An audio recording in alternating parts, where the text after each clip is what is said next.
शहरी और round master. अध्याय 121। 121 क्या तुम प्रतिशोध से नहीं डरते? 121 अध्याय 121 क्या तुम प्रतिशोध से नहीं डरते? 121 अध्याय 121 क्या तुम प्रतिशोध से नहीं डरते? तुम इस समय झो वेनलोंग ने अपने चेहरे को शर्म से विशेष रूप से गर्म महसूस किया। कभी नहीं सोचा था कि वह आज ऐसे किसी व्यक्ति द्वारा अपमानित किया जाएगा। यह उनके जीवन का सबसे अपमानजनक दिन था। यहां तक कि म्यू यांग भी एक तरफ छिपने और उपहास करने से खुद को नहीं रोक सका। किसने सोचा था कि इस छोटे से सुरक्षा गार्ड में इतनी हिम्मत होगी? क्या उसे बाद में प्रतिशोध का डर नहीं था? यहां तक कि आमतौर पर शांत और चुप रहने वाले झांग शिक्सी ने भी अपनी हंसी रोकने की कोशिश में लगभग पफट कह दिया। कई लोग झो वेनलोंग के दिखावे और धन संपत्ति के दुरुपयोग के तरीकों का तिरस्कारपूर्वक मजाक उड़ा रहे थे। पैसा होने में इतनी बड़ी बात क्या थी? क्या उन्हें लगता था कि इससे पहले किसी ने पैसा नहीं देखा था? तियानयू ग्रुप के कर्मचारी यदि कुछ और नहीं तो दैनिक आधार पर धनी ग्राहकों के साथ काम करते थे। क्या झो वेनलोंग द्वारा तियानयू समूह के सुरक्षा गार्डों के सामने अपनी संपत्ति का प्रदर्शन करना मूर्खतापूर्ण कार्य नहीं था? इसके अलावा उनकी टिप्पणियां वास्तव में काफी अप्रिय थी। और अब देखिए, सुरक्षा गार्ड ने उसे कड़ी फटकार लगाई। वह वहां मूर्ख की तरह खड़ा था और उसे समझ नहीं आ रहा था कि क्या जवाब दे। झो वेनलोंग का इरादा दिखावा करने और दूसरों को रौंदने का था, लेकिन अब बदले में उसे बेरहमी से रौंदा गया और उसे मरने का भी मन करने लगा। आपका मतलब आपसे क्या है? लिन जिफेंग के सीधे प्रहार से अवाक रह गए और पूरी तरह से जानते हुए कि उन्होंने अपना चेहरा पूरी तरह से खो दिया है। झो वेनलोंग की गर्दन लाल हो गई और उन्होंने लिन जिफेंग के चेहरे की ओर इशारा किया और आक्रोश से कहा, तुम्हारे पास हिम्मत है? डिंग। जैसे ही लिफ्ट का दरवाजा खुला, झो वेनलोंग एक भयभीत खरगोश की तरह बाहर भागा, बाहर निकलने के लिए हाथ पांव मारते हुए और घबराते हुए। झो वेनलोंग का बोझ हट जाने के बाद म्यू यांग एकदम से शांत हो गया। उसने लिन जिफेंग की ओर एक चापलूसी भरी मुस्कान के साथ मुड़कर कहा, धन्यवाद। मुझे किस बात के लिए धन्यवाद? मैंने आपकी मदद नहीं की, लिन जिफेंग ने लापरवाही से कंधे उचकाते हुए जवाब दिया। झो वेनलोंग वास्तव में कष्टप्रद था। लिन ने उसे सम्मान दिया था, लेकिन उसने इसे न लेने का फैसला किया था। मुझे इस बोझ से छुटकारा दिलाने में मदद करने के लिए धन्यवाद, म्यू यांग ने एक चमकदार मुस्कान के साथ कहा, जिससे उसके सफेद बर्फ जैसे दांतों की एक पंक्ति दिखाई दी। उसका मुंह मोहक मिठास से भरा हुआ था।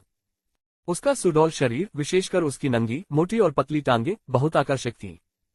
हालांकि वे नांगोन बिन जितने पतले नहीं थे, वे अच्छी तरह से आनुपातिक थे और उसकी अल्ट्रा शॉर्ट वर्दी स्कर्ट ने वास्तव में हर आदमी की कल्पना को भटकाया। लिन जिफेंग को अभी भी स्पष्ट रूप से याद है कि पिछली बार मानव संसाधन विभाग में उसने उसके शरीर के एक निश्चित हिस्से पर चुटकी काटी थी। उस समय वह काफी सदमे में था। उसने सोचा था कि यह औरत एक सहज, तुच्छ व्यक्ति है, लेकिन अब उसे लग रहा था कि उसमें कुछ साहस है। उसने झो वेनलोंग को बिना लड़े पीछे हटने पर मजबूर करने का तरीका निकाल लिया था। लेकिन अब लिन जिफेंग को एक और संभावित दुश्मन मिल गया था। डिंग। उसी समय लिफ्ट के दरवाजे फिर से खुल गए और अंदर बैठे यात्री भी बाहर निकल गए। झांग शिक्सी ने लिन जिफेंग की ओर एक जटिल नजर से देखा। उसे समझ नहीं आ रहा था कि वह क्या सोच रही है। लिन जिफेंग को म्यू यांग के साथ सौहार्दपूर्ण बातचीत करते देख वह चुपचाप चली गई। यह एक छोटी सी बात है।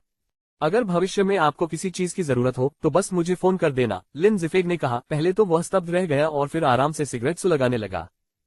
ये कैसे ठीक हो सकता है? म्यू यांग ने कहा। उसका सुंदर चेहरा थोड़ा गुलाबी हो गया। आज रात मेरे घर आने के बारे में क्या ख्याल है? ओह, निश्चित रूप से नहीं। मजाक तो मजाक ही था। तुम सचमुच मुझ में दिलचस्पी नहीं ले सकते थे, है ना? मुझे इतनी जल्दी अपने घर बुला रहे हो, ये कैसे ठीक हो सकता है? मैं एक विवाहित आदमी हूँ। लिन जिफेंग ने म्यू यांग को एक विस्मयकारी भाव से देखा, ये सोचते हुए कि वह संभवतः इतना आकर्षक नहीं हो सकता। उसने महिलाओं के सामने संभवतः अपना सबसे अनाकर्षक पक्ष प्रदर्शित किया था। क्या ऐसा हो सकता है कि कुछ महिलाओं को वास्तव में उसका प्रकार पसंद आया हो? फफ। लिन जिफेंग की घबराई हुई अभिव्यक्ति को देखकर म्यू यांग हंस पड़ी। शर्माते हुए उसने मीठी आवाज में चिढ़ाते हुए कहा, तुम अपनी आंखें क्यों घुमा रहे हो? मैंने तुम्हें नहीं खाया। मैं आज जा रहा हूँ, याद है? आपने तो बस इतना कहा था कि अगर मुझे किसी चीज की जरूरत हो तो मैं आपको फोन करूंगी। क्या यह आपकी मदद मांगने के समान नहीं है? ये योगिनी। उसने मुझे लगभग डरा दिया। लिन जिफेंग को चुपके से पसीना आ गया।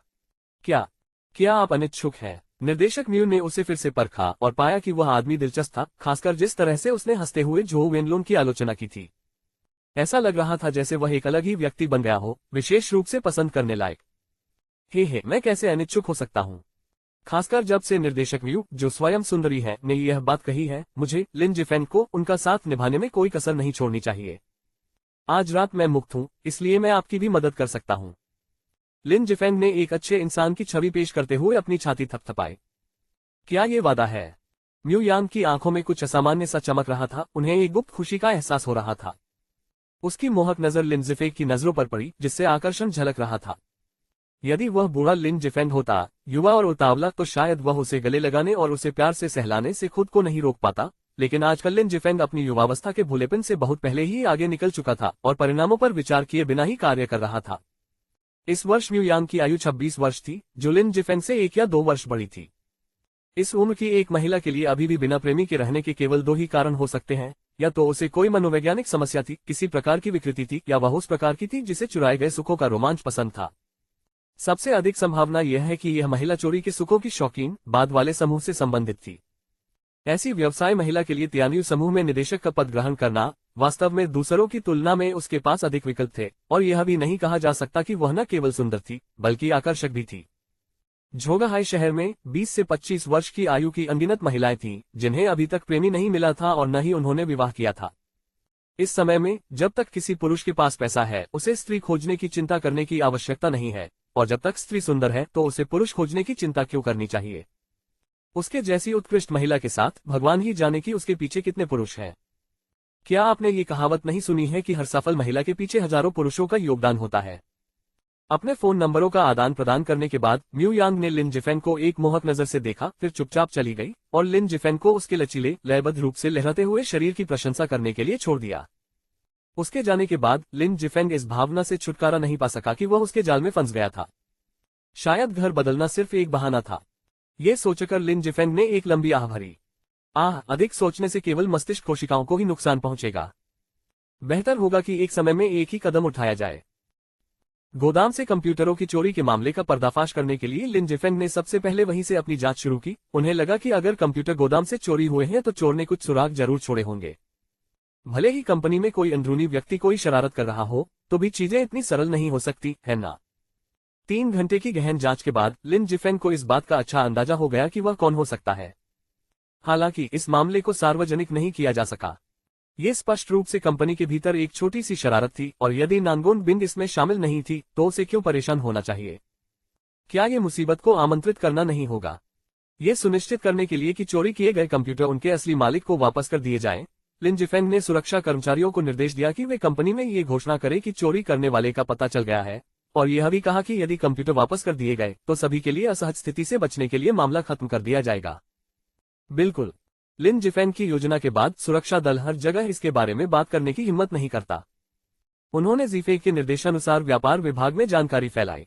लिन जिफेंग की अपेक्षाओं के अनुरूप जब लोगों को ग्लानि होती है तो वे विशेष रूप से असहज हो जाते हैं, विशेषकर उनकी भावनाओं में। उदाहरण के लिए हत्या का मामला ही लीजिए।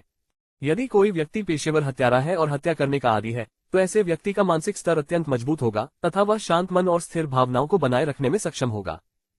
लेकिन अगर किसी ने पहले कभी कानून नहीं तोड़ा है तो उसकी मानसिकता चींटी जैसी होती है। कोई भी छोटी सी गड़बड़ी उन्हें परेशान कर देती और वे सबसे पहले घबरा जाते।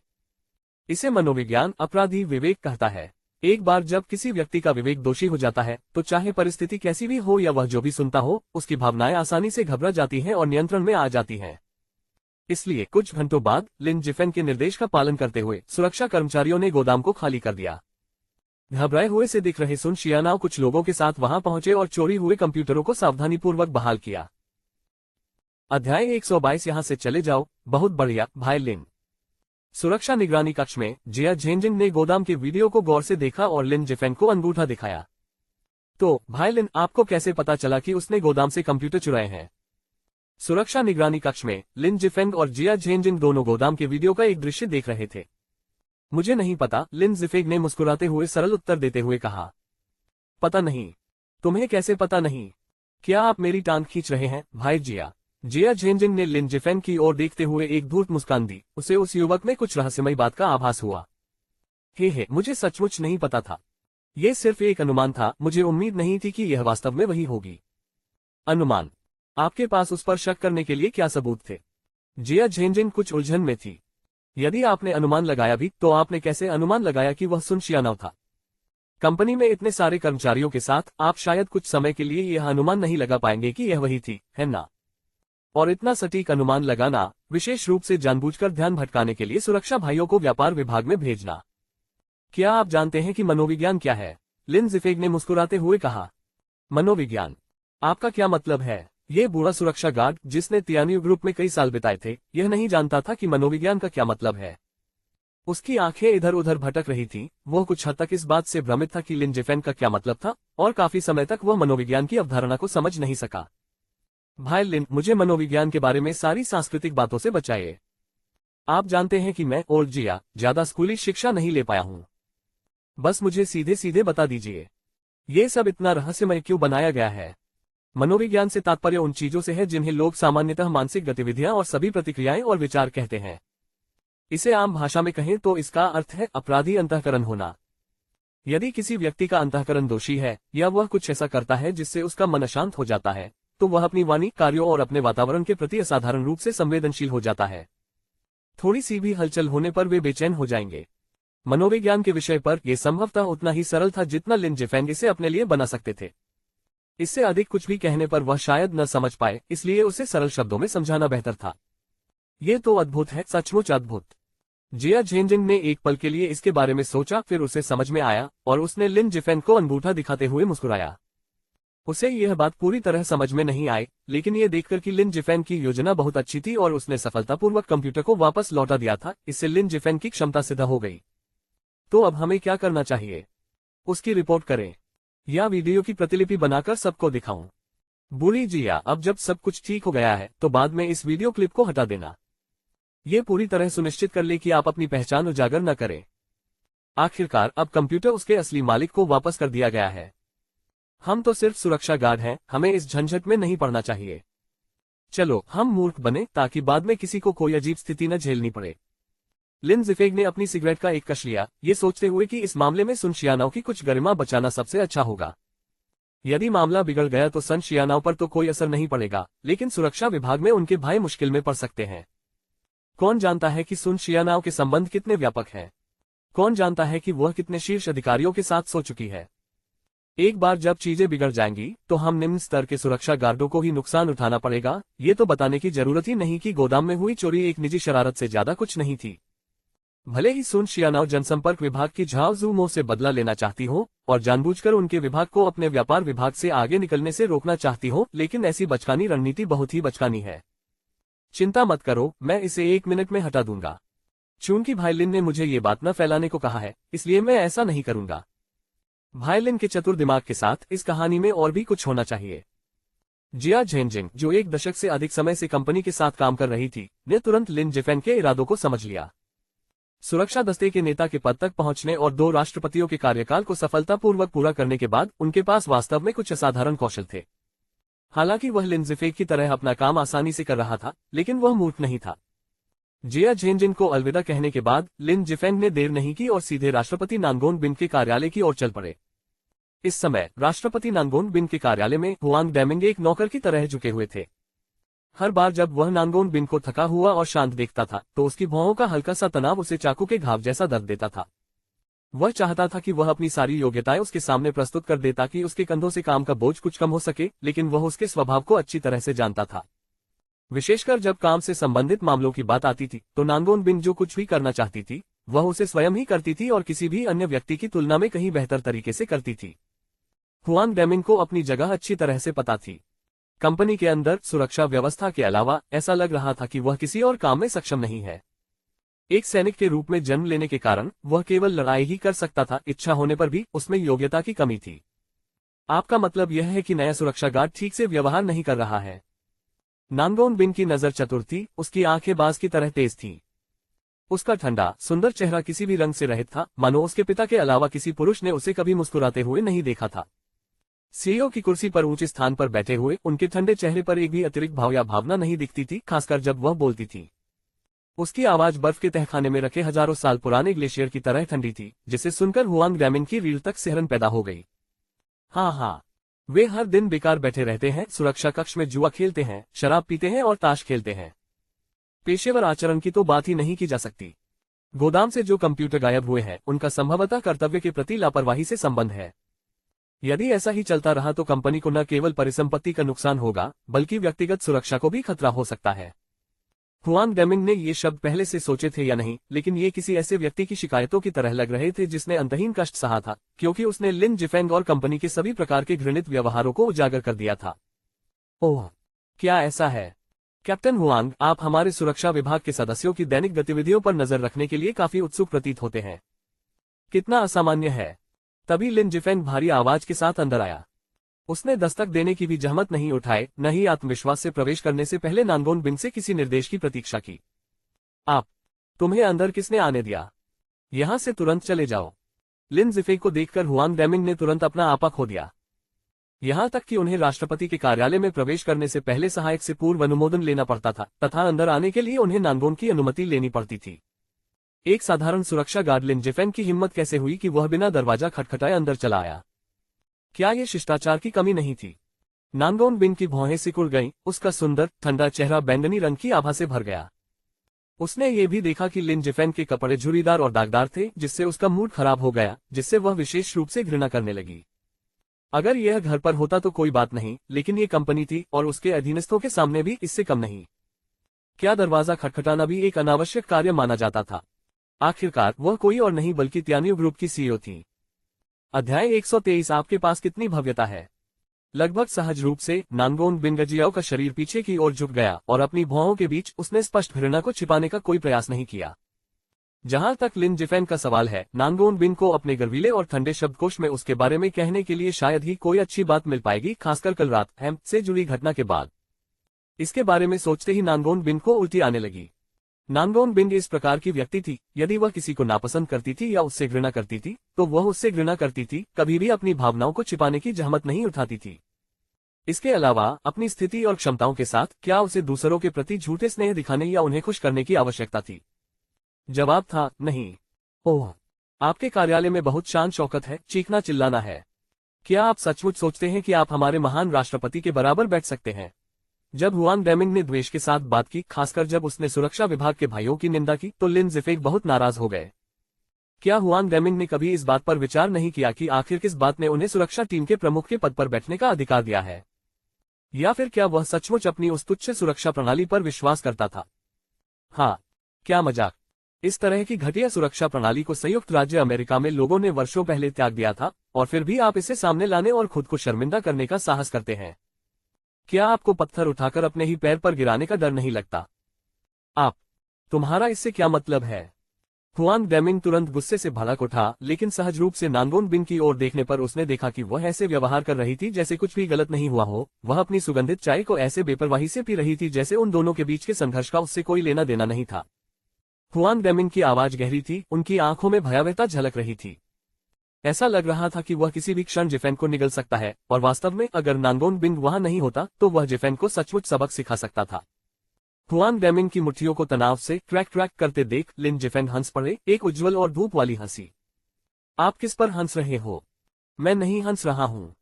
मुझे ये बात बहुत मनोरंजक लगती है कि कैसे कुछ लोग अपने आप को जरूरत से ज्यादा आंकते हैं, सस्ते सामान को उच्च गुणवत्ता वाले उपकरण के रूप में इस्तेमाल करते हैं, और फिर दूसरों पर दोष मढ़ने का साहस करते हैं।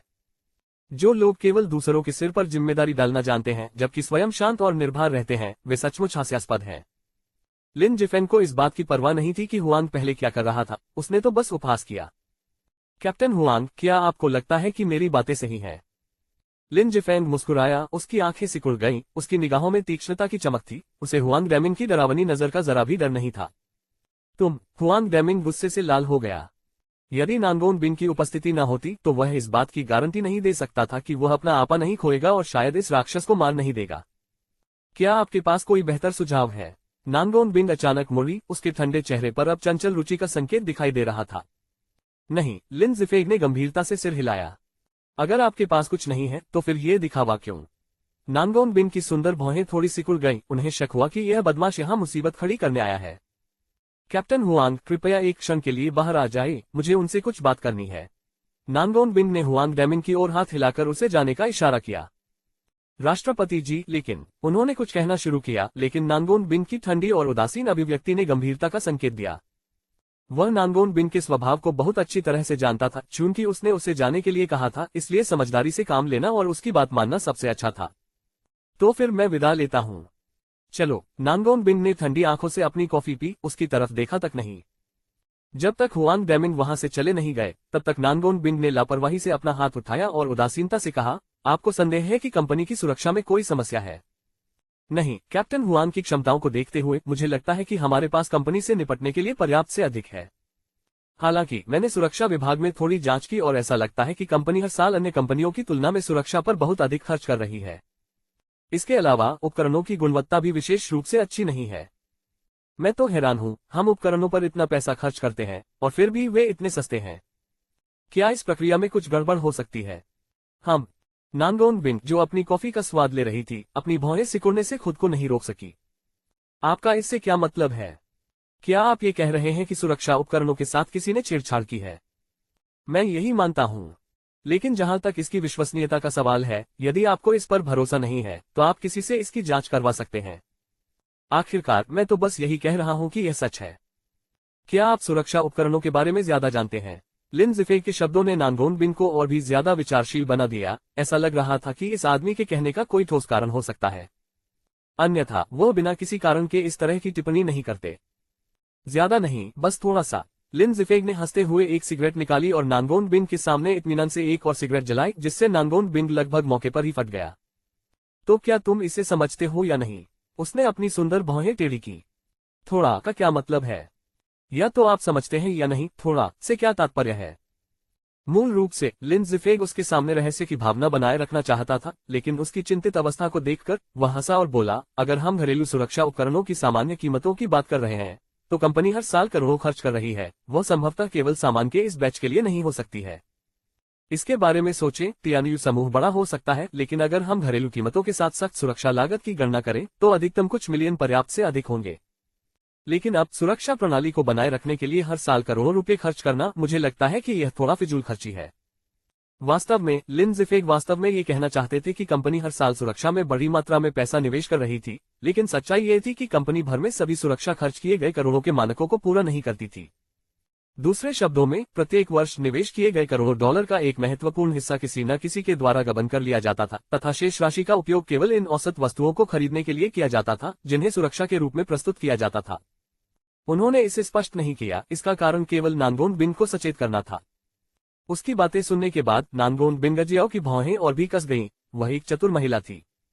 हालांकि लिन जिफेंग ने स्पष्ट रूप से ऐसा नहीं कहा था, लेकिन वह स्पष्ट रूप से महसूस कर सकती थी कि लिन जिफेंग संकेत दे रहा था कि किसी ने सुरक्षा के लिए रखे गए अधिकांश धन का गबन कर लिया है। तो फिर आप इसके बारे में क्या कर सकते हैं? क्या आप ये कह रहे हैं कि कंपनी में सभी सुरक्षाकर्मी बेकार हैं? वे उपयोगी तो हैं, लेकिन उतने अच्छे नहीं हैं जितना मैंने बताया, विशेष रूप से विदेशों में उपलब्ध अधिक उन्नत प्रणालियों की तुलना में, लिन जिफेंग ने व्यंग्यात्मक लहजे में कहा। तो आप क्या कह रहे हैं? आप सिस्टम उपकरण के बारे में काफी कुछ जानते हैं। नानगोन बिंग की आंखें थोड़ी बदल गईं, जिससे एक चंचल मुस्कान प्रकट हुई। बस थोड़ा सा, लिन जिफेग ने मुस्कुराते हुए जवाब दिया। ठीक है, चूंकि आप सिस्टम उपकरण के बारे में इतना कुछ जानते हैं, इसलिए मैं आपको एक कार्य देता हूं। यदि आप इस कार्य को अच्छी तरह से पूरा कर सकते हैं तो मैं आपको 10,000 युआन का इनाम दूंगा। उसके बारे में कैसा है? 10,000? लिन जिफेग चौंक गया। क्या ये तुम्हारे लिए पर्याप्त नहीं है? ऐसा लग रहा था कि इस आदमी की भूख बहुत ज्यादा थी। 10,000 युआन से उसकी संतुष्टि नहीं हो रही थी। उसने अपनी भौहें उठाई और माथे के बालों को झटकते हुए कहा, 20,000 के बारे में क्या ख्याल है? अध्याय 124। क्या आप उपकरणों के बारे में कुछ जानते हैं? हे भगवान, किस तरह का मिशन 20,000 युआन का है? जिस किसी को भी यह नौकरी मिलेगी वह संभवतः इसे करने को तैयार होगा। हम 20,000 युआन की बात कर रहे हैं। एक औसत व्यक्ति के लिए ये संभवतः एक वर्ष के वेतन के बराबर है। कौन सा मिशन? मुझे इसके बारे में बताओ। क्या आपको उपकरणों के बारे में जानकारी नहीं है? खैर, मेरे पास एक डोजियर है जो हाल ही में एक नई सूचीबद्ध छोटी कंपनी से स्थानांतरित किया गया है। हमारी कंपनी उस सूचीबद्ध कंपनी से उपकरणों का एक बैच प्राप्त करना चाहती है जिसका मूल्य 8 मिलियन युआन है। इसलिए मैं चाहूंगा कि आप जाकर इसकी जांच करें, देखें कि क्या उनका उपकरण वास्तव में उस कीमत के लायक है। आखिरकार कंपनी का पैसा यूं ही स्वतंत्र रूप से बाहर नहीं बहता। यदि आप इस कार्य को अच्छी तरह से करेंगे तो मैं आपको कंपनी की ओर से 20,000 युआन का इनाम दूंगा। वो कैसा लगता है? नानगोन बिंग ने मन ही मन हल्के से हंसते हुए कहा, तुम्हें हमेशा थोड़ा बहुत सौदा पसंद आता है न? खैर, यहाँ आपके लिए 20,000 युआन का सौदा है। मुझे बस आश्चर्य है कि क्या आप बकवास कर रहे हैं। ये तो बस एक छोटी सी बात है, लिन जिफेग ने होंठ सिकोड़ते हुए कहा, और मैंने सोचा था कि यह कोई बहुत मुश्किल काम होगा। ये तो बस उपकरण का मूल्यांकन है। उनके चेहरे पर निराशा साफ दिखाई दे रही थी। उसने सोचा था कि बूढ़ी दादी उसे कोई चुनौतीपूर्ण काम सौंपेंगी, लेकिन ये सिर्फ उपकरण मूल्यांकन का काम निकला। उन्होंने महसूस किया कि यह अखरोट तोड़ने के लिए हथौड़े का उपयोग करने जैसा था। क्या आपको लगता है कि उपकरणों का मूल्यांकन करना आपके स्तर से नीचे है? नांगोन बिन अविश्वसनीय रूप से चतुर था और उसने इस आदमी की चालाकी को अच्छी तरह पहचान लिया। मैंने ऐसा नहीं कहा। लिन ज़िफेग ने अपने हाथ हिलाए, उसकी आंखें चमक उठी। यह उपकरण वास्तव में इतना रहस्यमय नहीं है ना? बूढ़ी दादी के व्यवहार से ऐसा लग रहा था कि उन्हें इन उपकरणों की बहुत परवाह थी। ऐसा लग रहा था कि चीजें उतनी सरल नहीं थीं जितना उसने सोचा था। यदि आप ऐसा करने को तैयार हैं तो आगे बढ़ें। यदि आप इसके लिए तैयार नहीं हैं तो मैं किसी और को ढूंढ लूंगा। उसका अनिच्छुक चेहरा देखकर उसने अनुमान लगाया कि वह शायद एक और ढोंगी है। 20,000 युआन का इनाम पाकर कंपनी का कोई भी व्यक्ति नौकरी लेने के लिए तैयार हो जाता, लेकिन वह अभी भी इसके बारे में शिकायत कर रहा था। इसे करें। बेशक मैं ये करूंगा। किसने कहा कि मैं ऐसा नहीं करूंगा? लानत है। 20,000 युआन के इतने अच्छे सौदे के लिए केवल कोई मूर्ख ही मना करेगा। लिन जिफेंग ने मन ही मन सोचा, ऐसा लगता है कि यह बूढ़ी महिला मेरी क्षमताओं को कमा रही है। यहाँ उस कंपनी के बारे में जानकारी है। आज दोपहर को दिए गए पते पर जाकर इसकी जांच करें। यदि उपकरण की कीमत 8 मिलियन युआन से कम है तो आपको पता होना चाहिए कि क्या करना है ना?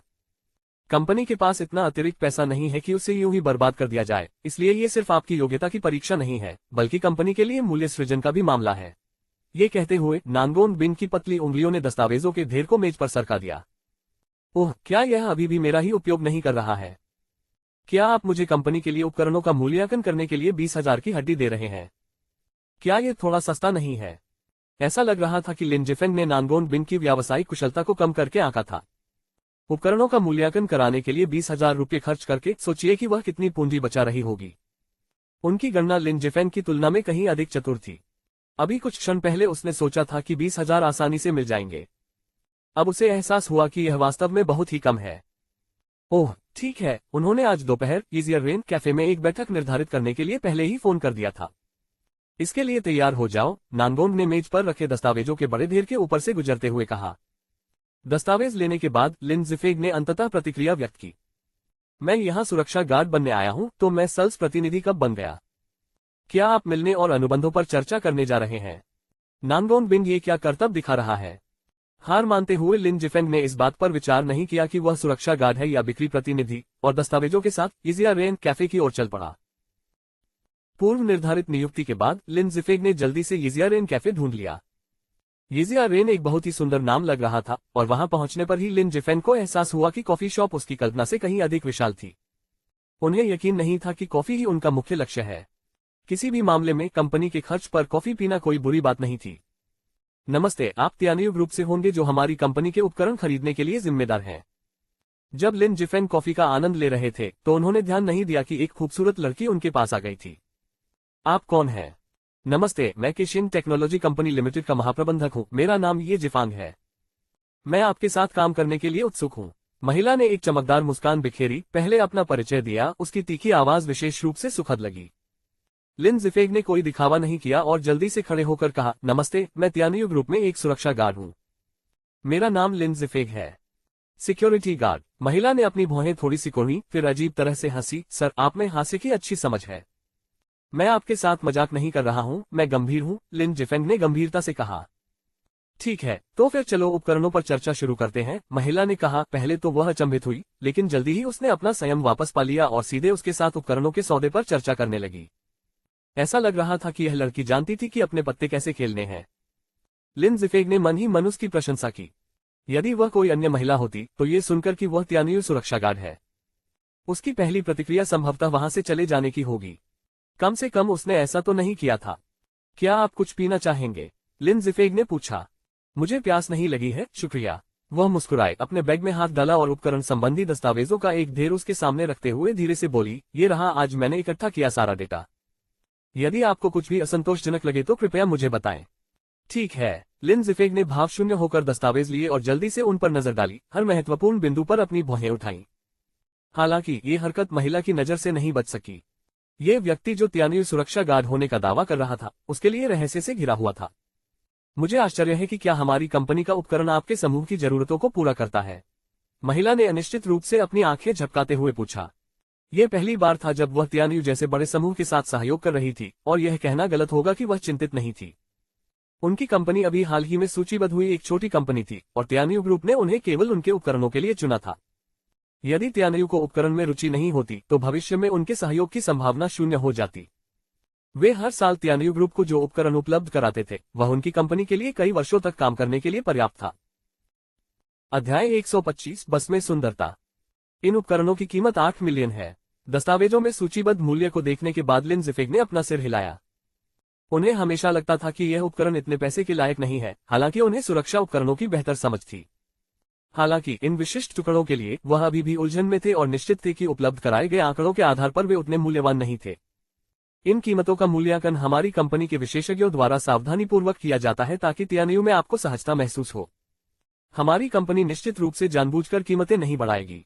वास्तव में यदि इन उपकरणों का मूल्यांकन सामान्य मूल्य पर किया जाए तो 8 मिलियन निश्चित रूप से महंगे नहीं थे। लेकिन चूंकि वे वर्तमान में साझेदारी पर चर्चा कर रहे थे और यह एक सहयोगात्मक संबंध था, इसलिए ये कीमत स्पष्ट रूप से थोड़ी अधिक लग रही थी।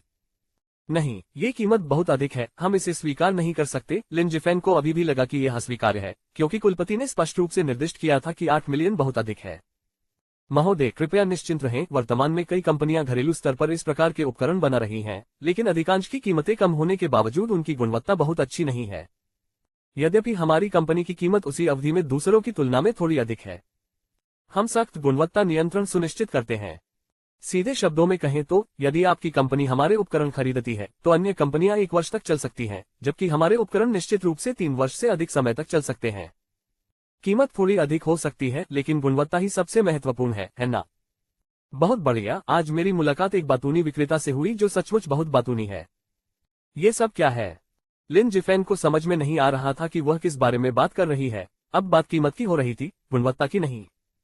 गुणवत्ता चाहे कितनी भी अच्छी क्यों ना हो, यदि कीमत बहुत अधिक है तो उसे कौन खरीद पाएगा? मिस, शायद हमें किसी और बात पर चर्चा करनी चाहिए, लिन जिफेग ने मुस्कुराते हुए कहा। वह वास्तव में अब उसकी बकवास सुनना नहीं चाहता था। जब तक उपकरण की गुणवत्ता कोई मुद्दा नहीं है तब तक बाकी सब कुछ हल किया जा सकता है। किस बात पर चर्चा करें? महिला का दिमाग अचानक फट गया।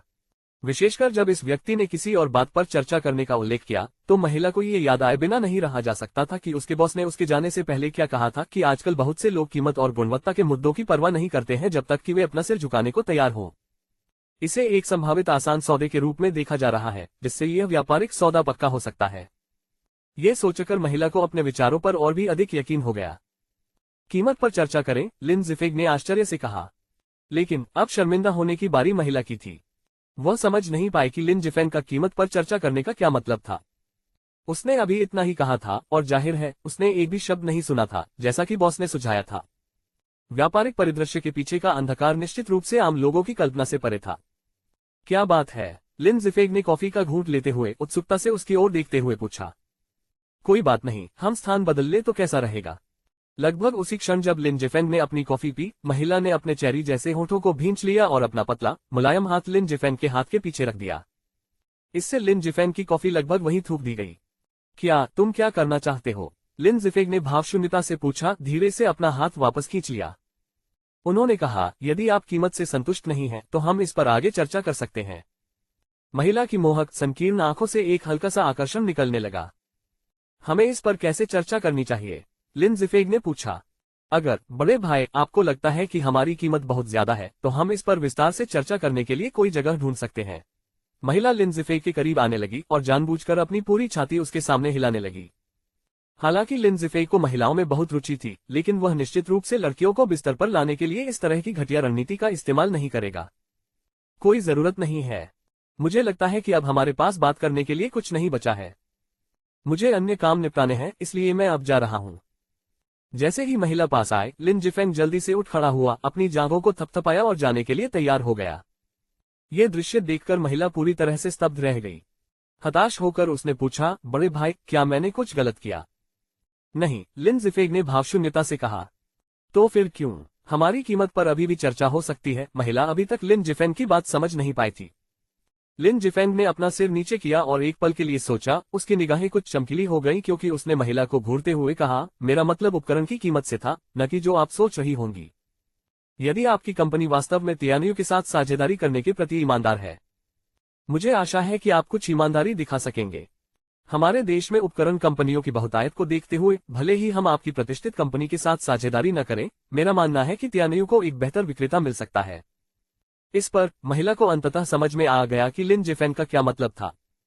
उसकी धूर्त आंखें चमक उठी और उसने चुलबुले स्वर में कहा, बड़े भाई, हम इस पर अभी भी चर्चा कर सकते हैं, बस मुझे एक पल के लिए सोचने के लिए एक संख्या बता दीजिए। 5 लाख। लिन जिफेंग ने 5 उंगलियां फैलाकर गंभीरता से कहा, क्योंकि उन्होंने कुछ समय पहले ही दस्तावेजों को देखा था और पाया था कि कुछ मूल्यवान उपकरणों के अलावा बाकी कुछ हद तक अनावश्यक थे। कीमतें वास्तव में बहुत कम थीं। 5 लाख। महिला ने थोड़ा निराश होकर अपने चेरी होंठ खोले। 5 मिलियन। अगर आप साझेदारी करना चाहते हैं तो चलिए साझेदारी करते हैं, और अगर आपको लगता है कि यह कीमत सहयोग करने लायक नहीं है तो मुझे माफ करना, लेकिन तियानियों ग्रुप को नए साझेदार ढूंढने होंगे। ये कहते हुए लिन जिफेंग ने उसे हिचकिचाने का कोई मौका नहीं दिया और कैफे से बाहर जाने के लिए मुड़ गया। अच्छा, 5 मिलियन ही सही। महिला ने हिम्मत जुटाई। वो कम कमीशन लेकर अपने वरिष्ठ अधिकारियों को सारी बातें बता सकती थी। 5 मिनट बाद में, भविष्य में आपकी कंपनी के साथ सहयोग करने की आशा है। ये देखकर कि सौदा लगभग तय हो चुका था, महिला स्पष्ट रूप से थोड़ी उत्साहित थी। स्पष्ट रूप से बता दूं कि मैं यहाँ केवल उपकरणों का मूल्यांकन करने के लिए हूँ। ये समझौता होगा या नहीं, यह अभी भी हमारे राष्ट्रपति की राय पर निर्भर करता है। यदि वह अभी भी आपकी कंपनी के उपकरणों से असंतुष्ट है तो मैं कुछ नहीं कर सकता, उस आदमी ने कहा। कोई चिंता नहीं, जब तक आप राष्ट्रपति नानगोन के सामने हमारे बारे में अच्छी बातें करते रहेंगे, मुझे पूरा विश्वास है कि यह सौदा सफल होगा, महिला ने मधुरता से उत्तर दिया। जब वह आगे झुकी तो उसका प्रभावशाली वक्ष एक बार फिर हिल गया। ओह, तो ठीक है, शुभकामनाएं, लिन जिफेंग ने कहा। फिर उसने अपने दस्तावेज उठाए और बाहर निकल गया क्योंकि उसने अभी तक पी गई कॉफी का भुगतान नहीं किया था। पहले तो उन्होंने टैक्सी से कंपनी वापस जाने की योजना बनाई थी, लेकिन फिर उन्हें एहसास हुआ कि उनकी जेब में केवल कुछ ही पैसे बचे हैं। ये सब इसलिए हुआ क्योंकि सुबह सुबह उसे सिगरेट की तलब लग गई थी और उसने अपने पास मौजूद केवल 10 रुपये ही एक पैकेट पर खर्च कर दिए थे।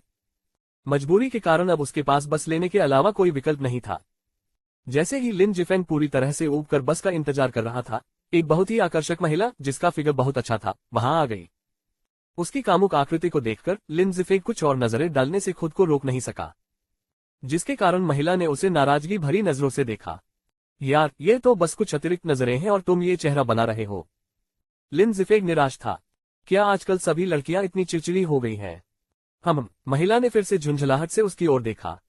फिर वह बस स्टॉप पर चुपचाप खड़ी हो गई, उसकी गर्व भरी गर्दन ऊपर उठ गई, मानो वह स्वर्ग का उपहास कर रही हो। एक बार जब वे बस में चढ़ गए तो लिन जिफेंग ने उसकी परवाह नहीं की और केवल उसे आगे जाने के लिए बहादुरी से इशारा किया। महिला ने अपनी छाती सीधी कर ली, वह उसके व्यवहार से काफी प्रसन्न दिख रही थी। पहले से ही लंबी होने के कारण वह महिला बस के अंदर ऊंची एड़ियों वाले जूते पहनकर खड़ी थी, और जैसे ही वाहन में धक्का लगा, उसकी पतली टांगें इधर उधर घूमने लगीं। पुरुषों का एक समूह अपने निचले हिस्सों से प्रेरित होकर उसकी ओर बढ़ने लगा। उनकी असंख्य आंखें महिला की क्रोधित निगाहों को नजरअंदाज करके उसके सामने की ओर ध्यान केंद्रित कर रही थीं।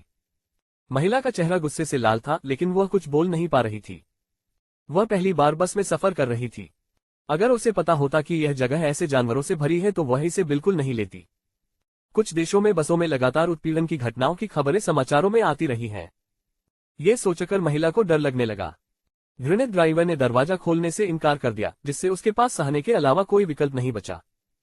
पुरुषों के एक समूह को अपनी ओर आते देख बस में पास में खड़े लिन जिफेंग ने भी इस समस्या को देखा और उसे बचाने के लिए आगे बढ़े, लेकिन महिला को ये बात समझ नहीं आई।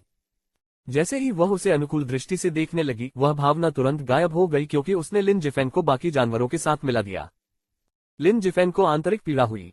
उसने उसकी आंखों में तिरस्कार देखा और एक ऐसे व्यक्ति होने के नाते जो अक्सर चुप्पी साधना पसंद करता था, उसने ज्यादा कुछ बताने की जहमत नहीं उठाई।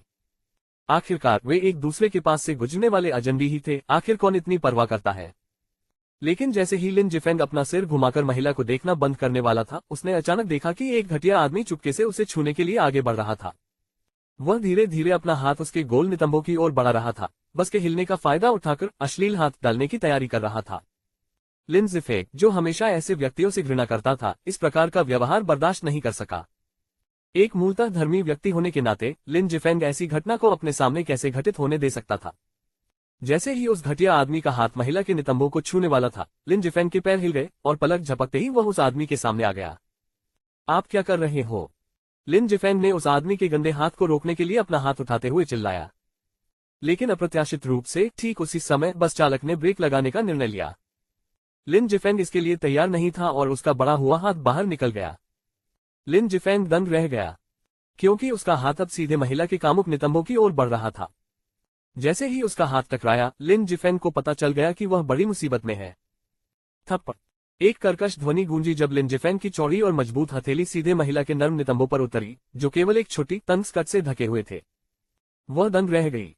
उस क्षण लिन जिफेंग ने अपने मस्तिष्क के न्यूरॉन्स पर अत्यधिक कोमलता और लचीलेपन का आक्रमण महसूस किया। उस क्षणिक संपर्क के दौरान लिन जिफेंग का हाथ अनजाने में उसके नितंबों पर चला गया, जिससे महिला को तुरंत रोमांचकारी राहत का एहसास हुआ, हालांकि वह लोगों की निगाहों से क्रोधित थी और फटने वाली थी। उसने प्रतिशोध में लिन जिफेंग के चेहरे पर अपना हाथ घुमाया। गुमराह आदमी! लिन जिफेंग ने इस प्रतिक्रिया का अनुमान लगाया था और उसका हाथ रोकते हुए जल्दी से समझाया, सुनो, ये वैसा नहीं है जैसा तुम सोच रही हो। लेकिन इससे पहले कि लिन जिफेंग अपनी बात पूरी कर पाते, महिला ने अपने होंठ फुलाए और उनके चेहरे पर एक और थप्पड़ जड़ दिया। ये देखकर कि स्पष्टीकरण बेकार था, लिन जिफेंग ने और कुछ कहने की जहमत नहीं उठाई।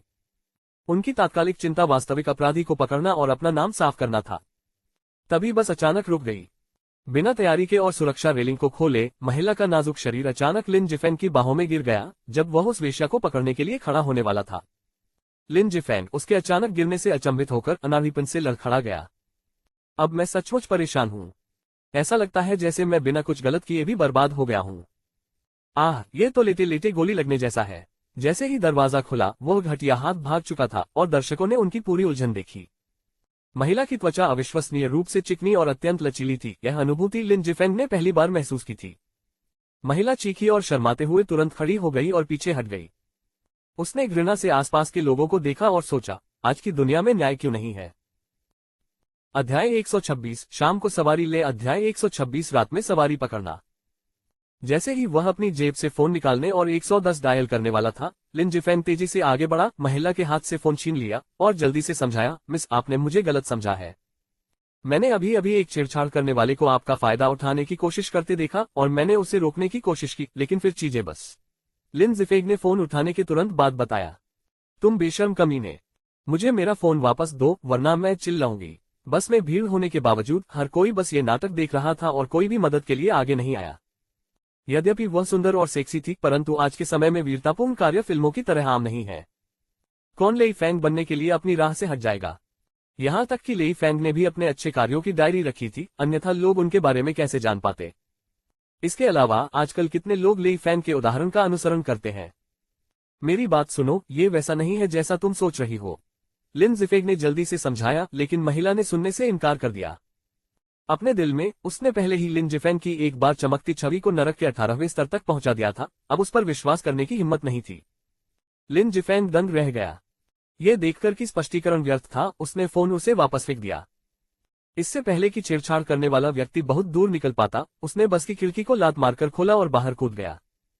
आज यदि वह छेड़छाड़ करने वाले को नहीं पकड़ता तो उसकी प्रतिष्ठा बर्बाद हो जाती। लिन जिफेंग बस से उतर गया। वह उस आदमी के पीछे था जिसने बस में किसी को छुआ था। अभी अभी उसे गलती से विकृत व्यक्ति समझ लिया गया था। यह एक गलतफहमी थी जिसे उसे दूर करना था। इसके अलावा लिन जिफेंग को इस बात से बहुत गुस्सा आया कि सभ्य राष्ट्र हुआक्सिया में अभी भी किसी ने दूसरे के साथ छेड़छाड़ करने की हिम्मत की। पूरे रास्ते में लिन जिफेंग ने कई सड़कों तक उसका पीछा किया। बिल्कुल, रास्ते में कई पर्यटकों ने उसके असामान्य व्यवहार को देखा। कुछ लोगों को तो ये भी पता नहीं था कि क्या हुआ था, लेकिन वे सभी छेड़छाड़ करने वाले को रोके बिना ही उदासीनता से आगे बढ़ गए। लिन जिफेंग को मदद के लिए चिल्लाने की जहमत नहीं उठानी पड़ी। वह इस छोटे से मामले को खुद ही संभाल सकता था। लानत है, मेरे सामने ही किसी के साथ छेड़छाड़ करना। तुम सचमुच मौत को दावत दे रहे हो। लिन जिफेंग ने 2 मीटर ऊंची छलांग लगाई, जिससे राहगीर आश्चर्यचकित हो गए। लेकिन तभी छेड़छाड़ करने वाला अचानक सड़क पर भाग गया। लिन जिफेंग की आंखें तेजी से चमक उठी, ये देखते हुए कि वह आदमी वास्तव में भागना जानता था। इस प्रकार एक आगे भाग गया जबकि दूसरा पीछे से पीछा कर रहा था। आगे चल रहा छेड़छाड़ करने वाला व्यक्ति लगभग रोने लगा था, जबकि उसके पीछे वाला व्यक्ति लगातार कीड़े की तरह चिपका हुआ था, जिसे छुड़ाना असंभव था, जिससे उसे बहुत पसीना आ रहा था। लिन जिफेंग ने फिर सड़क के बीच में रास्ता रोक लिया। चौड़ी और खतरनाक सड़क पर बेतहाशा दौड़ने लगा, जबकि कारें उसके चारों ओर समुद्र के पानी की तरह बह रही थी, एक के बाद एक उसके आगे निकल गईं। बस टिल्डर तभी एक होंडा कार उसकी ओर तेजी से आई। लिन जिफेंग, जो सड़क के बीच में था, होंडा से 2 मीटर से भी कम दूरी पर था और उसकी गति बहुत तेज थी, जिससे चालक को ठंड से पसीने आ गए। उसे डर था कि कहीं उसकी जान न चली जाए। लेकिन लिन जिफेंग के होंठ मुस्कुराहट में हल्के से मुड़ गए, हवा में उछले और उन्होंने छलांग लगाई, 2 से 3 मीटर ऊंची उड़ान भरी। वह होंडा के ठीक ऊपर से फिसल गया। उतरने के बाद वह एक घुटने पर बैठ गया और धीरे धीरे अपनी बर्फीली निगाहें ऊपर उठाईं। छी! उसके पास बहुत अधिक कौशल नहीं थे, लेकिन भागने में वह वास्तव में उत्कृष्ट था। रुको जब तक मैं तुम्हें पकड़ न लूं, और मैं देखूंगा कि मैं तुम्हारी टांगे तो नहीं तोड़ देता। ये देखते हुए कि आसपास लगातार यातायात चल रहा था, उस समय छेड़छाड़ करने वाले को पकड़ना वास्तव में कठिन था। इस चहल पहल भरे शहर में ड्रैगन जैसी सड़कें और लोगों, पर्यटकों और फैशनेबल कपड़ों में सड़कों पर घूमती अनगिनत खूबसूरत महिलाओं का विशाल प्रवाह, ब्रांड और पैदल यात्री पानी की तरह बह रहे थे। छेड़छाड़ करने वाला व्यक्ति तेजी से भीड़ के बीच से निकल गया। लिन जिफेग ने पहले ही उस पर अपनी नजरें गड़ा दी थीं। सामने रास्ता रोके खड़ी कारों को देखकर और असहाय महसूस करते हुए ऐसा लग रहा था कि उसे कुछ असाधारण करना होगा। भागते हुए छेड़छाड़ करने वाला कभी कभी पीछे मुड़कर देखता तो सोचता, आखिर यह आदमी क्या है? वह कई सड़कों पर मेरा पीछा कर रहा है। अरे यार, मैं थक गया हूं। कितना नाक भान सिकोड़ने वाला पाका है। उसने तुरंत अपना फोन निकाला और कॉल किया। लेकिन कुछ ही देर बाद वह एकदम स्तब्ध रह गया, क्योंकि उसने उस विकृत व्यक्ति को तेज गति से आती कारों के ऊपर पागलों की तरह दौड़ते हुए देखा, मानो कोई खेल खेल रहे हो। कितना अजीब है। ये टिप्पणी करने के बाद छेड़छाड़ करने वाला व्यक्ति आगे की ओर दौड़ता रहा। लिन जिफेंग को एक कोने में धकेल दिया गया और उनके पास एक टीवी शो के दृश्य को दोहराने के अलावा कोई विकल्प नहीं था, जिसमें वे एक तेज गति से आती कार पर कूदते हैं और फिर उस कार से दूसरी कार पर चढ़ जाते हैं तथा तेज गति से आती गाड़ियों के बीच से लगातार दौड़ते रहते हैं, बिल्कुल किसी अमेरिकी ब्लॉकबस्टर फिल्म के दृश्य की तरह। इसने तुरंत ही कई लोगों का ध्यान आकर्षित किया। एक विदेशी महिला तो तुरंत ही दंग रह गई। दोस्तों के साथ खरीदारी करते समय यह महिला पलटी और उसने देखा कि लिन जिफेंग एक कार की छत से दूसरी कार की छत पर दौड़ रहा है, मानो किसी हॉलीवुड फिल्म में हो। हे भगवान, उसने एक हाथ से अपना मुंह ढकते हुए कहा। उसकी आंखें आश्चर्य से बड़ी हो गईं, मेंढकों जितनी बड़ी। सड़क पर सभी जगह भीड़ लिन जिफेंग के रोमांचकारी अभिनय को देख रही थी। उड़ते यातायात के बीच लिन जिफेंग एक फुर्तीले बंदर की तरह फुर्तीला, कभी एक कार पर कूदता, कभी दूसरी लग्जरी कार पर। खतरे का स्तर सचमुच रोंगटे खड़े कर देने वाला था। एक भी गलत कदम उठाने पर कार के नीचे गिरना पड़ सकता था। ये दृश्य इतना भयावह था कि इसकी कल्पना भी नहीं की जा सकती। 127 अध्याय 126 शाम को सवारी पकड़ो _ जिफेंग। उस समय अगर वह थोड़ा भी लापरवाह होता तो आसानी से कार के नीचे फिसल सकता था और फिर लगातार यातायात से कुचलकर मांस की पैटी में बदल सकता था। यहां तक कि उसका पूरा सिर भी पहियों से फट सकता था। एक कार के वजन और गति पर विचार करें। यदि ये किसी मानव शरीर पर चढ़ जाए तो इससे निश्चित रूप से शरीर की सभी हड्डियां टूट जाएंगी और व्यक्ति कई मीटर दूर तक घसीट जाएगा तथा शरीर पर कहीं भी त्वचा का एक भी टुकड़ा शेष नहीं बचेगा। ज़ेंगुआ समाचार एजेंसी ने बताया कि ऊंची एड़ी के जूते पहने एक खूबसूरत महिला का टखना सड़क पर मुड़ गया और पास में खड़े एक वाहन ने उसे टक्कर मार दी। उसके पीछे आ रही कार उसके ऊपर से गुजर गई और उसे दर्जनों मीटर तक घसीटती हुई ले गई। जब तक लोगों ने उसे बाहर निकाला, उसका चेहरा पहचान में नहीं आ रहा था। उसकी आंखें बाहर निकली हुई थीं, उसके दांत और हड्डियां बाहर निकली हुई थीं और उसकी पूरी जान प्रेतजेल की तरह मुड़ी हुई थी। खून और मांस का दृश्य घिनौना था। उसी समय भीड़ भाड़ वाली सड़क पर मौजूद कई पर्यटकों ने अपने फोन निकालकर जिफेंग की तस्वीरें लेनी शुरू कर दी। जैसे ही जिफेंग उतरने की तैयारी कर रहा था, एक अत्यंत शानदार परिवर्तनीय कार 100 मील प्रति घंटे की रफ्तार से उसकी ओर बढ़ी। जिफेंग का कदम गलत पड़ा और वह सीधे कन्वर्टिबल की सीट पर गिर गया। चूंकि परिवर्तनीय कार का ऊपरी हिस्सा नीचे की ओर मोड़ा गया था, इसलिए जिफेंग बिना किसी नुकसान के उसमें उतर गया। बस ब्रेक तुरंत बंद हो गए। ड्राइवर जोर से चिल्लाया, लगभग पसीने से तरबतर हो गया। हे सब ठीक है, सब ठीक है। जिफेंग मुस्कुराया, घबराए हुए ड्राइवर के चेहरे पर थपथपाया और फिर पीछा जारी रखने के लिए कन्वर्टिबल से बाहर कूद गया। अंततः एक संकरी गली में जब उसने एक छेड़छाड़ करने वाले का रास्ता रोका तो जिफेंग ने एक सिगरेट निकाली और मुस्कुराते हुए कहा, भागो, अब तुम भाग क्यों नहीं रहे हो? अरे तुम कब रुकोगे? क्या आप जानबूझकर दूसरे लोगों के काम में दखल दे रहे हैं? आदमी ने अचानक अपना सिर घुमाया और गौर से उसे देखने लगा। मेरी एक ही गलती है, मुझे दूसरों के मामलों में दखल देना पसंद है। मुझे नहीं पता कि आपको कोई आपत्ति है या नहीं। अगर तुम कहो तो मैं कपड़े बदल लूंगा, जिफेंग ने धीरे धीरे पास आते हुए कहा। तुम क्या करना चाहते हो? वह आदमी घबरा गया। क्या? जिफेंग रुका, फिर मुस्कुराया, जाहिर है मैं यहाँ कुछ ब्याज वसूलने आया हूँ। तुम और करीब मत आओ। थप्पड़। बिना एक शब्द कहे जिफेंग ने उस घटिया आदमी के चेहरे पर जोरदार थप्पड़ मारा, जिससे उसके चेहरे पर 5 अलग अलग हथेली के निशान गहरे रूप से अंकित हो गए। वह मुस्कुराया, क्या इससे दर्द होता है? वह बदमाश आदमी मौके पर ही दंग रह गया। जैसे ही वह जवाब देने वाला था, उसे एक और थप्पड़ पड़ा। ये थप्पड़ स्पष्टतः पहले थप्पड़ से कहीं अधिक जोरदार था, जिसके कारण वह घटिया आदमी मौके पर ही लगभग फूट फूट कर रोने लगा। बड़े भाई, मुझे अब और मत मारो, मुझे पता है मैं गलत था, कृपया रुक जाओ। उस आदमी ने अपना चेहरा ढक लिया, लगभग रोते हुए। उसके लिए उसके सामने मुस्कुराता हुआ आदमी किसी राक्षस से अलग नहीं था। हे, अगर मैंने तुम्हें फिर से ऐसा करते हुए पकड़ लिया तो तुम्हें पता है कि क्या होगा। बड़े भाई, मैं गलत था, मुझे पता है कि मैं गलत था, मैं फिर कभी हिम्मत नहीं करूंगा। निश्चिंत रहो, अगर मैंने फिर कभी ऐसी घटिया हरकत की तो तुम मुझे पीट पीट कर मार डालना। बोलते समय वह घटिया आदमी धीरे से अपना चेहरा थपथपाने लगा ताकि जिफेंग से माफी मिल सके। तभी गली के बाहर से पुलिस सायरन की कई आवाजें आईं। जिफेंग को पता था कि सड़क पर उसकी हरकतों के कारण कुछ लोगों ने पुलिस को अवश्य बुलाया होगा और अब देर करने का समय नहीं था। उस घटिया आदमी के विकृत चेहरे को थपथपाने के बाद वह तेजी से गली में गायब हो गया। जब तक पुलिस नहीं पहुंची तब तक वह बदमाश आदमी राहत की सांस लेता रहा। पुलिस, मुझे पीटा गया और आप अब आए हैं, आप किस तरह का काम कर रहे हैं? जैसे ही उस घटिया आदमी ने बोलना समाप्त किया, बड़े बड़े छुरों से लैस कई आदमी फिर से गली में घुस आए। इन लोगों को उस घटिया आदमी ने लिन जिफेंग को सबक सिखाने के लिए पहले ही बुलाया था, लेकिन लिन जिफेंग जा चुका था और पुलिस आ चुकी थी। वे भी आ गए। ओह, ये सिर्फ एक गलतफहमी है, घटिया आदमी ने जल्दी से मुस्कुराते हुए कहा, लेकिन अंदर ही अंदर वह लगभग रोने लगा था। पहले भी उसकी पिटाई हुई थी और ये बदमाश गायब हो गए थे, और अब जब पुलिस यहाँ है तब भी वे लोग हथियार लेकर बाहर आ गए। क्या ये मुसीबत को न्योता नहीं था? नानगोन बिन के अनुरोध के अनुसार परीक्षा परिणाम हाथ में लेकर ये व्यक्ति क्रेडिट मांगने के लिए कार्यालय में तेजी से पहुंचा। मूलतः ये केवल उस व्यक्ति का परीक्षण करने के लिए था, लेकिन अप्रत्याशित रूप से वह वास्तव में कंपनी के उपकरणों की पहचान करने में कामयाब हो गया था और अब उसे 20,000 युआन देने थे। इस आदमी को 20,000 युआन पकड़े और लगातार मुस्कुराते हुए देखकर नानगोन बिन को बिना किसी कारण के चिड़चिड़ाहट महसूस हुई। तुम अभी तक क्यों नहीं गए? लिन जिफेंग को अभी भी कार्यालय में देखकर नानगोन बिन को गुस्सा आने लगा। बॉस, क्या आपने आज मुझसे गोदाम से कंप्यूटरों की चोरी का मामला सुलझाने के लिए नहीं कहा था? खैर, कुछ ही घंटों में सभी चोरी हुए कंप्यूटरों को उनके सही स्थान पर वापस पहुंचा दिया गया, एक भी गायब नहीं हुआ। वे सभी गोदाम में हैं और यदि आप अभी भी चिंतित हैं तो आप किसी को जांच के लिए भेज सकते हैं। इतनी जल्दी? नानगोन बिन कुछ हैरान हुआ। अभी तो बहुत समय ही बीता है और उसे चोरी हुए कंप्यूटर मिल ही गए हैं।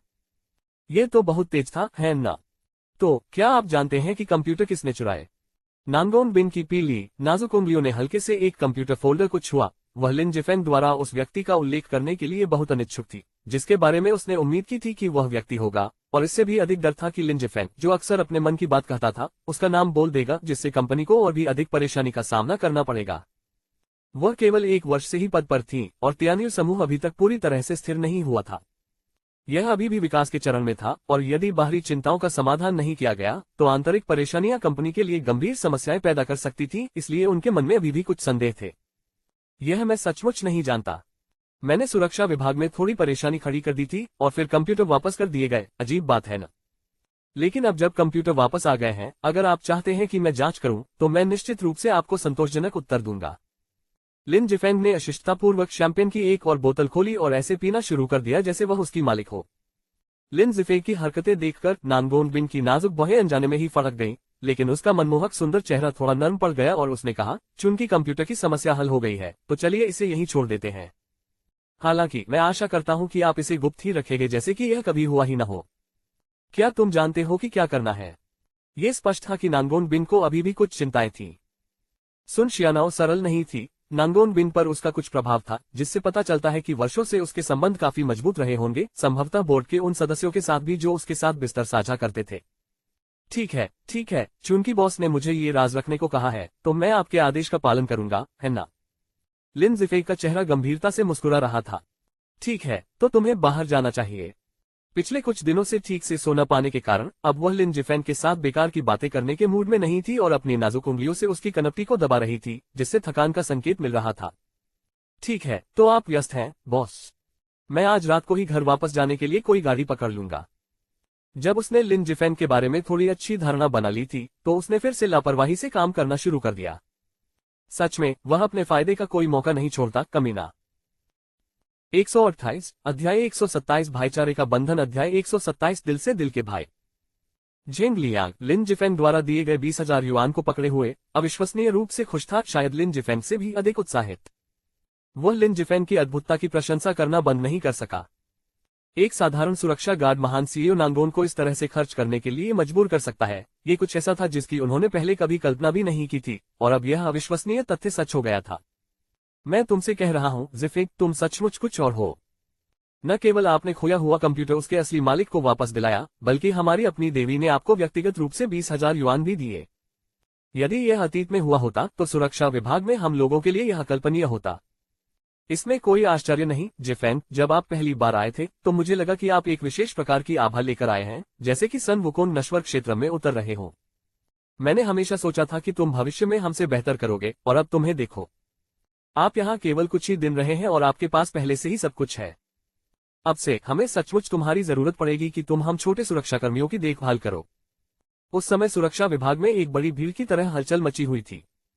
सुरक्षा गार्डों का एक समूह, युवा और वृद्ध दोनों, लिन जिफेन के चारों ओर इकट्ठा हो गए जैसे कि वे किसी कीमती वस्तु को देख रहे हों। उनकी आंखें प्रशंसा से चमक रही थीं।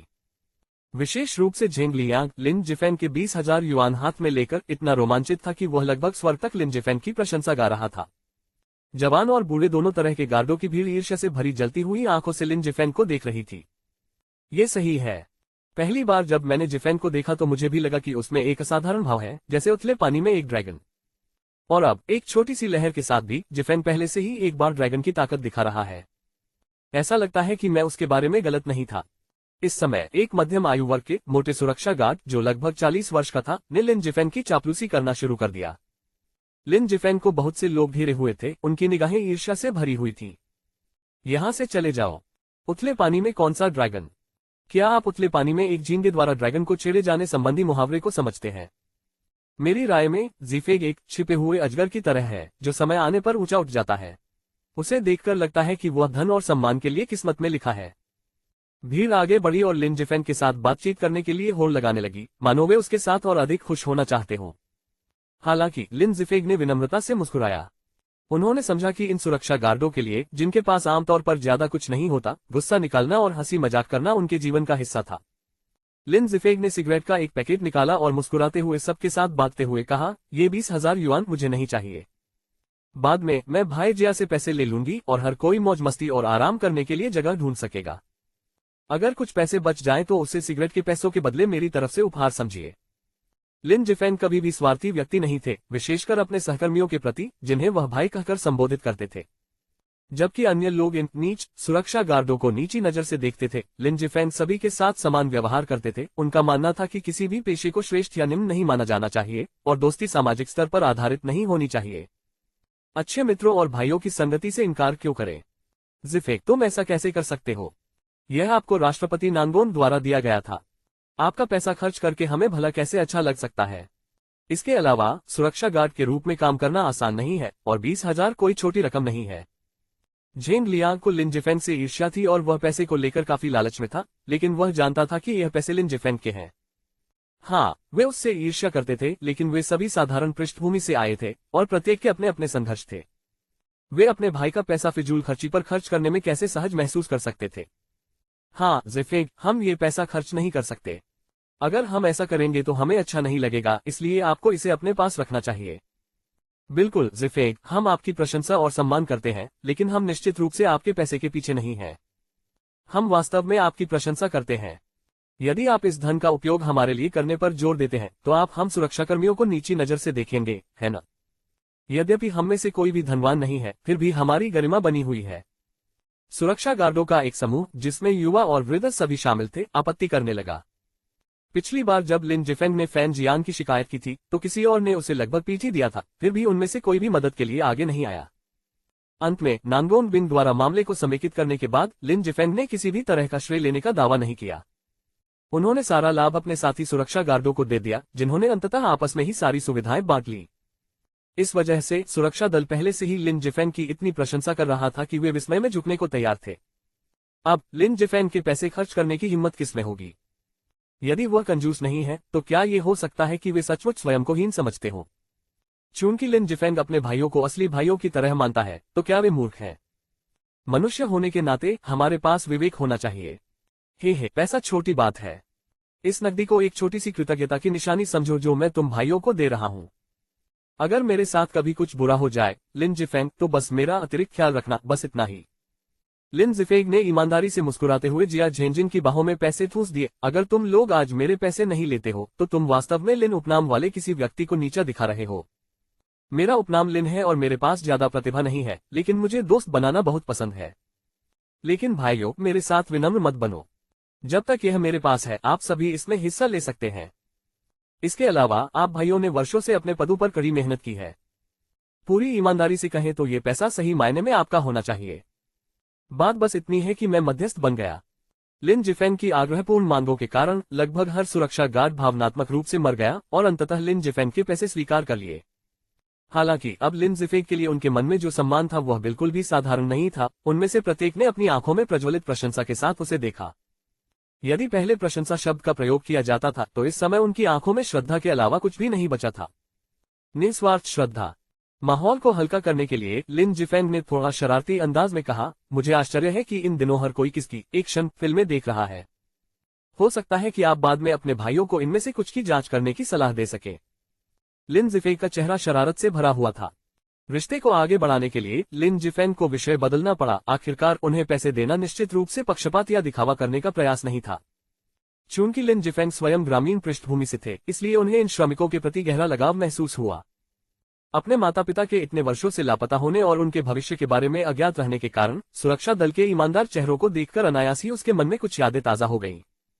मैंने सुना है कि हाल ही में जापान से कुछ बेहतरीन नई रिलीज हुई है और एक दक्षिण कोरियाई प्रसारण होस्ट है जो अपने 40वें दशक में है। उसने अपने रूप को ऐसे बनाए रखा है जैसे वह अभी भी एक युवा लड़की है और वह नग्न प्रसारण में है। इसके बारे में क्या ख्याल है? मेरे पास यहाँ बहुत सारे बीज हैं। यदि जिफेंग को कोई आपत्ति न हो तो मैं आपको नवीनतम बेहतरीन बीज दे सकता हूँ। इसमें नवीनतम और सबसे हॉट वीडियो है। कोई भी व्यक्ति बीज खोजने के लिए सही दिव्य कलाकृति के साथ इसे पा सकता है। वास्तव में तुम कुत्ते के बच्चे हो। मैं तुमसे हमेशा से भीख मांगता रहा हूं और तुमने मुझे कभी नहीं दिया। लेकिन जिफेंग भाई का प्रभाव तो बड़ा है ना? जिफेंग भाई, कृपया इसे तुच्छ न समझें। भले ही आप इसे स्वयं नहीं चाहते हो, लेकिन यह आपके भाई के लिए काफी अच्छा है। उनमें एक 50 वर्षीय व्यक्ति भी था जिसका चेहरा कामुकता से भरा हुआ था। उसकी आंखें लगातार चमक रही थीं। अपनी उम्र के बावजूद साथ ही सुरक्षा गार्डों के साथ उनका रिश्ता लोहे की तरह मजबूत था। सुरक्षा टीम में आप लोग सचमुच बहुत सक्रिय हैं, है ना? जिस समय सभी लोग बातें कर रहे थे और वयस्क चुटकुले साझा कर रहे थे, उसी समय कंपनी की प्रसिद्ध सेक्सी और आकर्षक महिला म्यूयांग अपनी तंग कूल्हों से लिपटी और जांघों तक लटकती छोटी स्कर्ट में जहां सभी लोग थे वहां पहुंच गई। 129 अध्याय 128 स्पष्ट रूप से सुंदर नहीं। अध्याय 128 स्पष्ट रूप से पर्याप्त सुंदर नहीं। क्या ये टीआई विभाग का प्रमुख म्यूयांग नहीं है? अचानक पूरे सुरक्षा विभाग में हड़कंप मच गया। एक क्षण में दर्जनों खुलेआम नग्न निगाहें म्यूयांग की गोरी सेक्सी जांघों की ओर घूरने लगी। इन जानवरों ने, जिन्होंने पूरे वर्ष किसी सौंदर्य को इतनी नजदीक से नहीं देखा था, उनमें से प्रत्येक ईर्ष्या से लार टपका रहा था और कुछ ने तो अपनी लार निगलने की भी हिम्मत की। क्या आप सभी को काम नहीं करना चाहिए? तुम यहाँ किस लिए खड़ी हो? म्यूयांग अपने लाल होठों और सफेद दांतों के साथ मोहक मुस्कान के साथ मुस्कुराई और विशेष रूप से उसके परिपक्व आकर्षण ने सभी की निगाहें उसकी ऊंची छाती पर खींच ली। पीछे हटना, पीछे हटना। जिया झेंजिन बेवकूफ नहीं था। उसने जल्दी से लिन जिफेंग के कंधे पर थपथपाया और उसके कान ढक दिए। शरारत से हंसते हुए कहा, भाई लिन अद्भुत है। आप हमारे टीआई विभाग के प्रमुख को भी अपने साथ जोड़ने में कामयाब रहे। ये सचमुच बहुत बढ़िया है। चलो चले जाओ। बेवकूफ, मेरा और उसका रिश्ता बहुत ही शुद्ध दोस्ती का है, ठीक है? लिन जिफेंग ने चिढ़कर जवाब दिया। उसे एक अप्रसन्न नजर से देखा, यह महसूस करते हुए कि यह जानवर अपने भाषण में बहुत विचारहीन था। जिया झेंजिन के आदेश के तहत सुरक्षा गार्ड, युवा और वृद्ध दोनों एक के बाद एक घटनास्थल से जाने लगे। जब वे चले गए तो उन्होंने म्यूयांग के शरीर पर बेखौफ होकर नजर डाली और मन ही मन सोचा, धिक्कार है। भले ही भाई फेंग बहुत बढ़िया हो, फिर भी वह सुपरवाइजर म्यू का ध्यान कैसे आकर्षित कर पाया? इन सुरक्षा गार्डों को अपनी ओर घूरते देख म्यूयांग को कोई शर्मिंदगी महसूस नहीं हुई। आखिरकार उसे वर्षों से गाय के बालों जितनी ढेर सारी तालियां और फूलों की बधाइयां मिल रही थीं। वह बिल्कुल भी परेशान नहीं थी और यह एक परिपक्व आकर्षण वाली महिला का संतुलन था। पर्याप्त व्यक्तिगत संपत्ति के साथ वह निस्संदेह हर चीज का सामना गर्व के साथ कर सकती थी। सुपरवाइजर म्यू, आज आप हमारे सुरक्षा विभाग में क्यों आए हैं? लिन जिफेंग ने सिगरेट पी। उसकी आंखें थोड़ी सुस्त थीं। हंसी, क्या मैं यहाँ नहीं आ सकती? म्यूयांग पहले हंसी। उसकी मोटी और परिपक्व सुंदरता वास्तव में काफी मंत्रमुग्ध कर देने वाली थी। क्या तुमने नहीं कहा था कि तुम आज रात मुझे सामान ले जाने में मदद करोगे? क्या आप कुछ ही घंटों में ये सब भूल गए? ओह, क्या हम सचमुच आज आपका स्थान बदल रहे हैं? मूल रूप से लिफ्ट में लिन जिफेंग ने सोचा कि वह सिर्फ मजाक कर रही थी, लेकिन अब जब वह वास्तव में सुरक्षा विभाग में आ गई थी तो लिन जिफेंग चिंतित हो रही थी। ओह मेरे भगवान, भाई फैंग बहुत भाग्यशाली है। वह यहाँ आए हुए कुछ ही दिन हुए हैं, न केवल वह लोकप्रिय हो गए हैं बल्कि सुपरवाइजर म्यू यांग ने भी खुद को उनके सामने समर्पित कर दिया है। भाई फैंग किस प्रकार का योगिनी है। मुझे अपने जीवन में कभी ऐसे आशीर्वाद क्यों नहीं मिले। सभी सुरक्षा गार्ड दूर छिप गए और ये देखने के लिए झांकने लगे कि लिन जिफेंग की तरफ क्या हो रहा है। वह ईर्ष्या, जलन और घृणा का प्रतीक था। हाँ, दोनों एक ही माँ से पैदा हुए हैं, फिर इतना बड़ा अंतर क्यों है? आखिर हम भाई भी तो सामान्य आदमी हैं, हम इतने सालों से कंपनी में हैं और भाई फैन के कुछ दिनों के काम की तुलना कैसे नहीं कर सकते। जेंग लियांग भी असंतुष्ट महसूस कर रहा था। आखिरकार वो कंपनी में एक अनुभवी सुरक्षा गार्ड था। इतने वर्षों में रोमांटिक मुलाकातों की तो बात ही छोड़िए, यहाँ तक कि कंपनी की सुंदरियों ने भी उसकी ओर दूसरी नजर तक नहीं डाली। लिन जिफेंग जो कुछ ही दिनों के लिए आया था, कैसे न केवल अपने लिए धन ला सका बल्कि एक सुंदरी को भी अपने घर कैसे ले जा सका। क्या मैं इतना सुंदर नहीं हूं कि स्पष्ट दिखूं?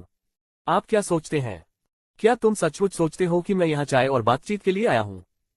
म्यू यांग ने धीरे से हंसते हुए कहा, उसका आकर्षक और मोहक व्यवहार सचमुच मनमोहक था। हे ठीक है, ये बात नहीं है, लेकिन मैं सुपरवाइजर म्यू की उपस्थिति से कैसे सम्मानित हो सकता था? आप जानते हैं, बस मुझे एक फोन या कुछ और कर दीजिए और मैं आपके लिए आग और पानी से गुजर जाऊंगा, पहाड़ों पर चढ़ूंगा और तेल के कुंडों में गोता लगाऊंगा, आपकी मदद करने के लिए हजारों मील दौड़ूंगा। सुनो, क्या यह इतना बड़ा चढ़ाकर कहा गया है? मैं बस आपसे मुझे आगे बढ़ने में मदद करने के लिए कह रहा हूँ। जब आप इसे कहते हैं तो यह इतना डरावना क्यों लगता है? जीफे के बेशर्म शब्दों ने वास्तव में म्यू यांग को खुश कर दिया। उसने इस चंचल आदमी की इतनी हास्य भावना की उम्मीद नहीं की थी और उसका दिल तुरंत धड़क उठा। मुझसे मीठी मीठी बातें करना बंद करो, चलो चले। काम लगभग खत्म हो गया है, मेरे साथ घर चलो, म्यू यांग ने चिढ़कर कहा और अपनी जीवंत बुद्धिमान आंखों से जीफे को एक चुलबुली नजर से देखा। उस नजर में जीफे को लगा कि उसकी हड्डियां लगभग जेली में बदल गई हैं। वह वास्तव में एल्फ के नाम पर खरी उतरती थी, बस थोड़ी सी कोमलता थी और यहाँ तक कि जीफे के समान आत्मनियंत्रण वाला कोई भी व्यक्ति कुछ हद तक अनूठा महसूस करता था। इसलिए उसने साहपूर्वक अपनी शरारती संकुचित आंखों को म्यू यांग की पीली, कोमल और जीवंत जांघों पर घूमने दिया। उसके चेहरे पर एक दुष्ट मुस्कान थी। मुझे ऐसे ही घर ले जा रहे हो, क्या तुम्हें मुझसे डर नहीं लगता? जिफेन का प्रश्न वास्तविक था। वो ऐसा व्यक्ति नहीं था जिसके मन में कामुक विचार तो हो, लेकिन उन पर अमल करने का साहस भी न हो। यदि उसे कोई व्यक्ति आकर्षक लगता तो वह बिना किसी दिखावे के खुलेआम उसे स्वीकार कर लेता। डरना? मैं तुमसे क्यों डरूंगा? क्या तुम मुझे खा सकते हो? मुझे इस बात की अधिक चिंता होगी कि शायद तुम में हिम्मत नहीं है। म्यू यांग अपनी ऊंचेरी के जूते में कदम रखते हुए और एक साधारण महिलाओं का हैंडबैग लेकर शान से जिफेन के पास पहुंची और अपनी सिरपीली कमर के साथ झुकी, जिससे सफेद खिली हुई छाती की एक जोड़ी दिखाई दी जो हिल रही थी, जिससे अनिवार्य रूप से कल्पनाओं में आग लग गई। उसकी आवाज में बहुत ही इशारा था। मैंने पहले भी कई पुरुषों को देखा है, लेकिन मुझे यकीन नहीं है कि आप उस तरह के हैं या नहीं। यदि यह सचमुच भेड़िए को घर में ले जाने का मामला है तो यह मेरी अपनी गलती है कि मैं स्पष्ट रूप से नहीं देख पाया। अपने सामने सेक्सी प्राणी को देखकर जीफे खांसते हुए हंसा। चूंकि सुपरवाइजर म्यू मुझ पर इतना भरोसा करते हैं तो चलिए। मैं मोटी चमड़ी और मजबूत शरीर वाला हूँ, घर बदलना मेरी विशेषता है। इस महिला के साथ वास्तव में क्या है? एक दिन की भी जान पहचान नहीं हुई और पहले तो वह मुझे ढाल की तरह इस्तेमाल करती है, फिर छोटी मोटी बातें करती है और अब वह इतनी साहसी हो गई है कि मुझे अपने घर आने के लिए आमंत्रित कर रही है। और तो और वह मुझ पर ये छेड़खानी भरे इशारे भी कर रही है। क्या वह सचमुच मुझ पर मोहित हो गई थी? आमतौर पर बहुत गंभीर न होने और हमेशा इधर उधर की बातें करने के बावजूद जब बात छेड़खानी की आती है तो जिफेन को वास्तव में थोड़ा असहज महसूस होता है। कार्यालय कोई नाइट क्लब जैसा नहीं है। नाइट क्लबों में लोग आपसी आराम और उत्साह की तलाश करते हैं तथा वहां होने वाले लेन देन को समझते हैं, लेकिन कार्यालय अलग है। यदि नांगोन बिन को पता चल गया तो यह अंत होगा। आखिरकार उसे भी मंगेतर माना जाता है, भले ही नांगोन बिन इसे स्वीकार करने से इनकार कर दे। जिफेन को विभाग के छोटे योगिनी म्यू यांग के साथ कंधे से कंधा मिलाकर जाते देख सुरक्षा विभाग के अन्य भाई ईर्ष्या से लगभग पागल हो गए थे। एक खूबसूरत महिला के आकर्षण के संदर्भ में म्यू यांग निश्चित रूप से तियानियों के शीर्ष उम्मीदवारों में से एक थी। सुरक्षा विभाग में कई लोगों के दिलों में एक देवी जो परिपक्व महिलाओं से प्यार करती थी, और अब जो स्त्री उनकी दृष्टि में देवी थी वह किसी अन्य पुरुष का खिलौना बनने जा रही थी तथा अनेकों के हृदयों को चकनाचूर करने वाली थी। लेकिन सौभाग्य से यह जीफे था। यदि यह कोई और होता तो ये सुरक्षाकर्मी ईर्ष्या से मर जाते। जहां तक जिफेन की बात है तो उनकी छवि आखिरकार दूसरों की तुलना में कुछ बेहतर थी। 130 अध्याय 129 क्या यह मजाक है? अध्याय 129 क्या यह मजाक है? ये व्यस्त समय था और कई कार्यालय कर्मचारी ईर्ष्या से लाल हो गए जब उन्होंने लिन जिफेंग को म्यू यान की कार में बैठते देखा। उनकी हताशा स्पष्ट थी। गोभी का एक बढ़िया टुकड़ा, और ऐसा लग रहा था कि सुअर आज रात अपना रास्ता पालेगा। इतनी खूबसूरत महिला का किसी और का व्यंजन बन जाना, किसी और के मुंह का निवाला मात्र बन जाना, उनके लिए पूरी तरह से क्रूर था। उन्होंने ये भी कल्पना की कि यह कितना अद्भुत होगा यदि वह सुंदर शरीर एक एक्सु सत्र के लिए उनकी बाहों में हो। दुर्भाग्यवश एक खूबसूरत महिला की उपस्थिति में वे लोग महज दर्शक बनकर रह गए। अधिक से अधिक वे रात को घर जाते, मुंह में कागज का एक रोल पकड़े रहते और कुछ राहत के लिए अपने बाएं और दाएं हाथों पर निर्भर रहते।